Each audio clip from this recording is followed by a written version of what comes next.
Hi, welcome to the premiere episode of Heron Bay Experts. I'm your host, Dwayne Alexander Conrad. I'm creating this channel because Heron Bay is such a large development that there's a lot of confusion on what the differences are in some of the different subdivisions and why a house may cost a lot more than another house. So we're going to cover all the basics in this particular episode. We're going to keep it super casual, try to keep these under 20 minutes. Today I just want to give you some basics. So let's start with the city itself. So the city of Parkland is about 30 minutes outside of downtown Fort Lauderdale, about 30 minutes from downtown Boca. It's a affluent suburb that was started in the late 1990s and was completed around 2017. There's 1,700 plus acres, over 30 subdivisions, 3,000 plus homes. Your homes are going to range from multifamily homes up to custom homes. And the square footage of the single family homes in the neighborhood are going to run anywhere from 1,800 square feet up to 10,000 square feet. And then you have three multi-family neighborhoods that have townhouses and or condos. And we'll cover all those a little bit today, but then we'll do future episodes which will cover those in depth. Let's talk about the city itself a little bit. Parkland is what you would call a bedroom neighborhood. And what I mean by a bedroom neighborhood is it's mostly residential. There's not a lot of commercial. We do have two public shopping centers and a Walmart shopping center. Two of those are actually not in the city of Parkland. They're in the city of Coral Springs. The very south side of Heron Bay, from the Commons Clubhouse south, is actually in Coral Springs. And then from that north is all in Parkland. We'll go more in depth on that a little bit later. Then you do have two other shopping centers that are actually in the city, but they're all the way on the east side. So you have commercial and retail along the very eastern border of Parkland, which will be on 441. And then you do have another small plaza on Parkside Drive, which has some restaurants and retail and office space in there as well. So just to briefly touch on that portion of Heron Bay, which is in the city of Coral Springs. So from the Sawgrass Expressway, which is your southern border of most of the city, to the Commons Clubhouse is actually in the city of Coral Springs. So you have a public shopping center on the west side of Nob Hill Road, and then you have a Walmart on the right side of Nob Hill Road. Those are actually in the city of Coral Springs, and then you have that lower portion of Heron Bay. Everybody in the city, as far as your residents are concerned, is that's kind of part of Parkland as well, just because it's on the north side of the highway, and that's kind of more of a natural barrier or dividing line. So let's get to the topic of our show, which is Heron Bay. Heron Bay is over 1,700 acres. It has two clubhouses, three 24-hour man gates. It's a homeowners association, so even though we have country club style facilities, we are an HOA. We're not a country club, so our dues are a lot less than a country club. The master association is less than $300, and that's going to cover the three 24-hour man gates, the roving security, all your common area landscaping, the use of both clubhouses, and some of your subdivisions do have other HOAs depending on how it was set up. Most of the development, you're responsible for your own lawn care, which is always a great thing. I think you're going to see with some of the newer neighborhoods where they've included lawn care, the HOA fees tend to get a little bit out of hand and a lot more expensive. But in Heron Bay, most of your subdivisions, you're going to be responsible for your lawn care. Maybe 6 subdivisions that have an additional homeowners association because they do include lawn service and some other things with their homeowners association. As we get to those developments, we'll go over that in detail. But let's talk about the clubhouses. So you have two clubhouses. You have the Commons, which is the original clubhouse. It was built in the late 1990s. There was a CDD on it initially. That was a 20-year CDD that was paid off. So the association does own that facility. It is what we consider our tennis club. So you've got 8 hard-true courts. You have 2 hard courts. There's a gym there. There's a squash court, which I learned the hard way that the squash court is a little bit shorter than a handball court or a racquetball court. There's a catering facility, and there's also a resort-style pool. There's also a full basketball court, and there is a playground for the kids, and there is a separate bathroom outdoors by the playground, so you don't have to walk all the way over to the clubhouse in order to use the facilities. Then we have Plaza del Lago. Plaza del Lago is going to be over by the north gate, It's a larger facility, also has a resort style pool. There's 2 catering facilities, a much larger gym.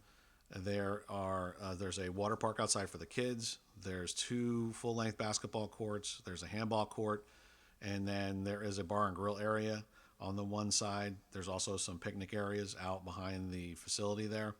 Right now, both facilities are being updated.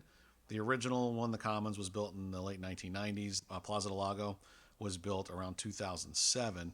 So right now they're currently updating that, and they're also building into Plaza del Lago a cafe that I'm not sure what the closing date is as far as when that'll be open, but there are some renderings online. I will include a link below this so that you can go and check those out. So let's talk about what makes Heron Bay different than the other subdivisions and what I believe pretty much any new subdivision you'll see going forward. WCI was the developer of the neighborhood, and they brought in tens of millions of dollars of dirt into the neighborhood to create what I think is one of the most beautiful streetscapes that you'll ever see in a neighborhood in South Florida. You know, most neighborhoods, when you go into them, everything's just flat. So it doesn't matter what sidewalk you're walking on, you are on the same level as the vehicles that are driving by. In Heron Bay, that's not the case. So you have an ebb and flow from right to left, and then you also have hills and valleys on both sides. So when you're walking, say, between subdivisions, you know, as you walk across the street, you'll be on ground level with the cars that are driving by. And as you go up a hill, when you get to the top of the hill, you'll almost be at the same height as the roofs of the cars that are driving by. Since I've done thousands and thousands of presentations when I work with a developer, I always joke with people that Heron Bay is like the Hotel California. Once you move in, you can never really leave because it's over the top beautiful, and it's just different than anything else you're going to see. And I don't think developers will build anything like it ever again because of the cost. Another great thing is that since WCI started out as a land development company in 1950, and they were a land development company for most of its existence, unfortunately, the company was purchased by Lennar back in, I think it was 2016 or 17. But through that, 80 plus years that they existed, they just did land development a little bit different and a little bit better. You can go back and look at any of WCI's older communities that were built under Coral Ridge or even, after that. They tend to be the most expensive or the most valuable houses in any given area when compared to their neighbors. The other nice thing about Heron Bay is that all of the subdivisions have one road in and one road out, and they are all surrounded by water. Now, the neighborhood was originally constructed around a golf course, which was the Heron Bay Golf Course, which was a TPC course, and it was home of the Honda Classic from 1997 to 2002, and then it moved further north. Unfortunately, the golf course has since closed, and there have been some different things that have come up about that, but it is completely separated by water from the residential portions of the neighborhood. So the golf course was always a completely separate entity, and it was on the outside of the neighborhood, even though the neighborhood was built around it. But you have a waterway that completely separates it from the houses themselves, which also brings us back to the land development, because the land development here was just done a little bit differently than you're going to see in most neighborhoods. I should say actually a lot differently. Another great thing about the development of Heron Bay is that WCI would create new floor plans every 2 or 3 subdivisions.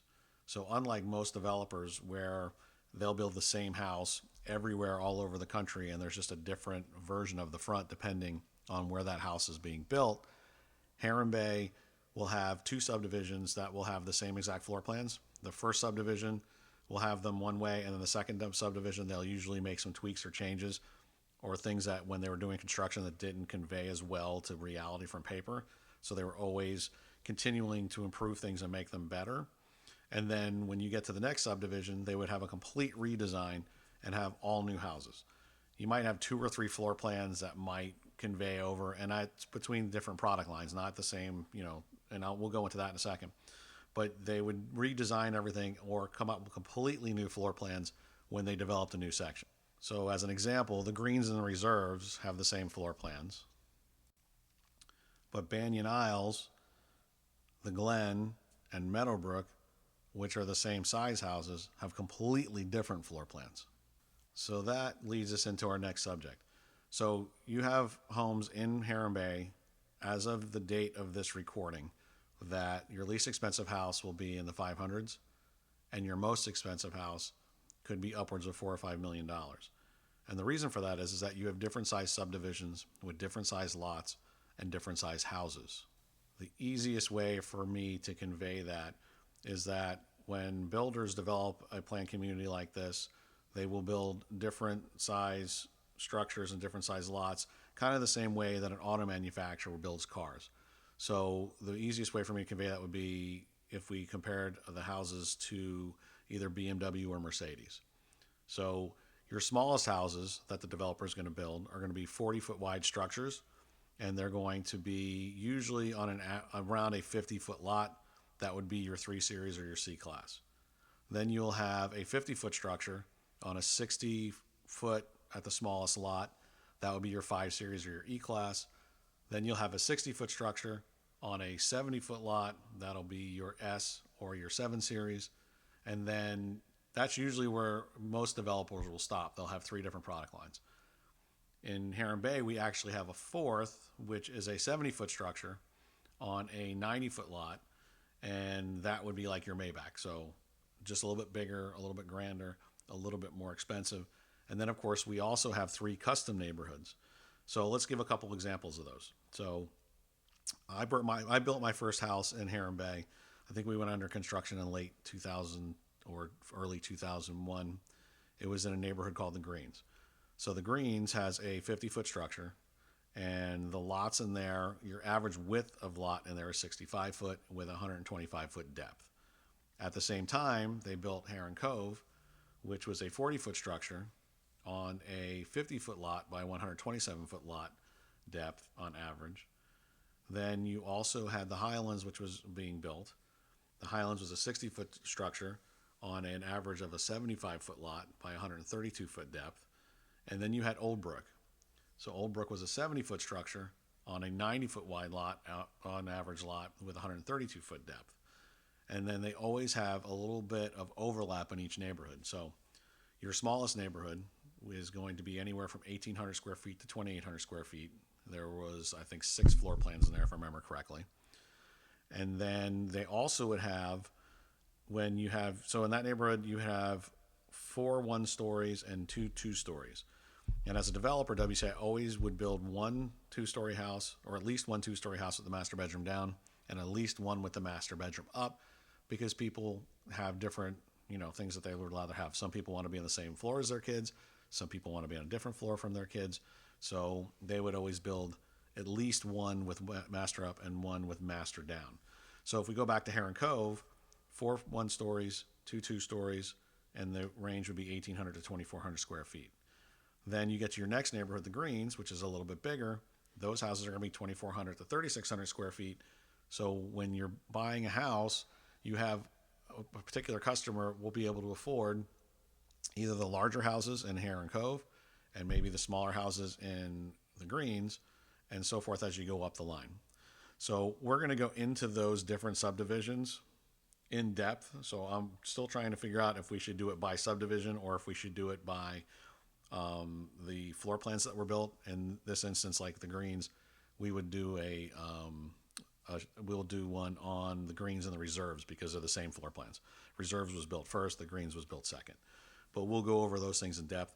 You also have different style lots in there. So you either have a house that backs up to a berm, which the second house I had in the Greens was backed up to a berm, or there's an 8-foot hill with landscaping on top of that would give you privacy. Then you'd have water lots, and then you'd have also, in that particular neighborhood, you would have the ability to get a golf lot. So those are your production houses, or what we would call production houses, when you work for a developer. So that's the majority of Heron Bay. And like I said, those houses are anywhere from 1,800 square feet up to 5,500 square feet. Then, of course, you have 3 custom home areas inside of Heron Bay. Your first one being the Falls. That's going to be just inside the South Gate. And those started in the late 1990s. And that particular subdivision does have its own separate gate. Then as you travel west on Heron Bay Boulevard and it curves and goes north and you pass the Commons, you're going to come to the Colony, which is the second neighborhood that has custom homes. That one also has its own separate gate. And then you continue to go north, and Heron Bay Boulevard will eventually curve and start to go back east again.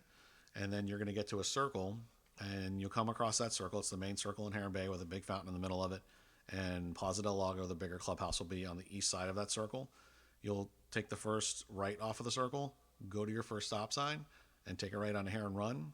Take that all the way to the end where there's another circle. And over there, you're going to have Heron Estates, which was the final custom home neighborhood in the development. As of today, when this was recorded, you have one lot that hasn't been built on yet that is not for sale. And then you have 3 homes that are being built currently, and that is it. All the rest of that neighborhood has been built out. That particular one, which is the newest of the custom homes, does not have its own separate gate. They decided not to put one in. And those are, not your most, well, they're most of your most expensive neighborhoods in the development will be in that particular subdivision, mainly because they were the last ones that were built, and there are still some under construction currently. Then, of course, you have 3 multifamily neighborhoods.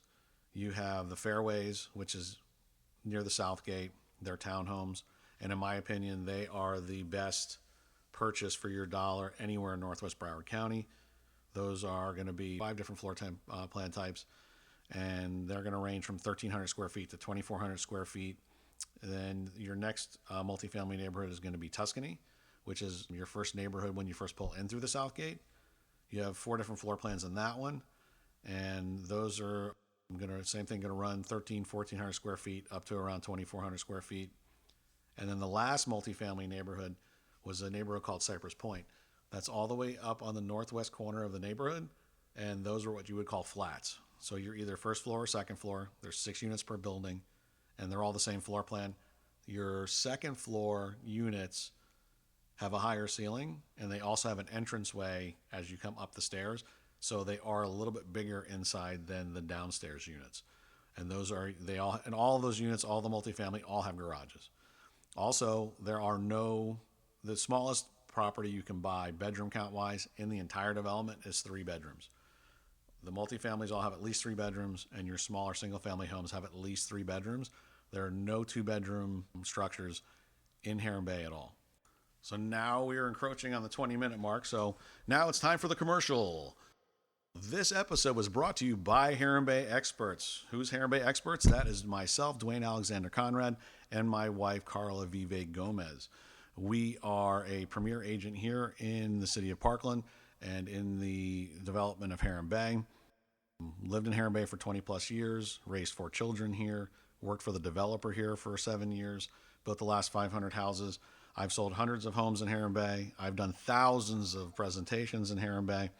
I've been a listing agent, a buyer's agent, a buyer and seller, and I've been a developer agent. So there isn't anything I don't know about the neighborhood. And we do things a little bit different here with Heron Bay Experts, which is just myself and my wife, Carla Vive Gomez. We work with everybody personally. We don't have secretaries. We don't have processors. We don't have out-of-country phone agencies. We do everything. I go to your listing appointments. I go to your showing appointments. I go to the inspections. I go to the appraisals. I go to your final walkthroughs. I answer all the phone calls. I do all your negotiations. I don't bring you in if you're selling your house and say, hey, I'm here. I've got a big name here. I'm going to list your house and then turn you over to a newbie agent or to my processor. We like to work with a small amount of people at a time, and we like to do our job 100% complete and do a more personalized and concierge service.